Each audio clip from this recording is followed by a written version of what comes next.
শিয়াল আর নেকড়েরা চলে প্রিন্সের হুকুমে। সাকিব খানের বিগ বাজেটের সিনেমা প্রিন্স নিয়ে শোরগোল পড়ে গেছে টলিউড থেকে ঢালিউড সর্বত্র। তবে এবার খবরটি আনন্দের নয়, বরং বেশ উদ্বেগের। মুক্তির প্রায় 1.5 মাস পর হঠাৎ করেই সিনেমাটির সার্টিফিকেশন সনদ স্থগিত করেছে বাংলাদেশ চলচ্চিত্র সার্টিফিকেশন বোর্ড, যার ফলে বর্তমান দেশের কোনো প্রেক্ষাগৃহে Prince once upon A time in Dhaka সিনেমাটি আর প্রদর্শিত হতে পারবেন না। কিন্তু কেন এমন কঠোর সিদ্ধান্ত নিল বোর্ড? সূত্র বলছে, গত মার্চ মাসে সিনেমাটিকে যখন ছাড়পত্র দেওয়া হয় তখন কিছু অতি হিংস্র দৃশ্য কেটে ফেলার নির্দেশ দিয়েছিল বোর্ড, যার মধ্যে অন্যতম ছিল মরুভূমিতে রামদা দিয়ে নির্বিচার মানুষের হত্যা করা এবং চাপাতি দিয়ে হাত ও গলা কাটার মতো ভয়ঙ্কর কিছু দৃশ্য।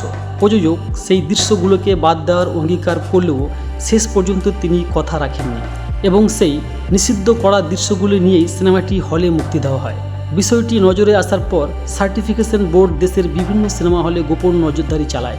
ঢাকা, যশোর, রংপুর, চট্টগ্রাম সহ বেশ কয়েকটি হলের শোতে তদন্ত কর্মকর্তারা সশরীরে উপস্থিত থেকে দেখেন সেন্সর বোর্ড থেকে করা দৃশ্যগুলো এখনও সিনেমায় রয়ে গেছে। এমনকি বোর্ডে জমা দেওয়ার কপির বাইরেও কিছু নতুন দৃশ্য যুক্ত করা হয়েছে, যা সরাসরি আইন লঙ্ঘন তদন্ত প্রতিবেদনের ভিত্তিতে। প্রযোজককে কারণ দর্শানোর নোটিশ দেওয়া হলেও তিনি কোনো যৌক্তিক ব্যাখ্যা দিতে পারেননি। ইতিমধ্যেই লায়ন সিনেমা সহ দেশের বড় বড় হলগুলো থেকে প্রিন্স সিনেমাটিকে সরিয়ে নেওয়া হয়েছে। পরিবেশক প্রতিষ্ঠান জাজ মাল্টিমিডিয়া এই দায় প্রযোজকের উপর চাপালেও সিনেমার ভবিষ্যৎ নিয়ে এখন প্রশ্ন কিন্তু রয়ে গেল।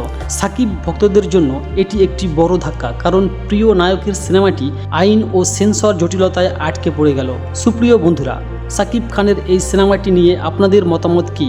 একটি কমেন্ট করে আমাদের জানাতে ভুলবেন না কিন্তু। আর বিনোদন জগতের এক্সক্লুসিভ সব খবরের আপডেট সবার আগে পেতে এক্ষুনি আমাদের চ্যানেলটিকে সাবস্ক্রাইব করুন।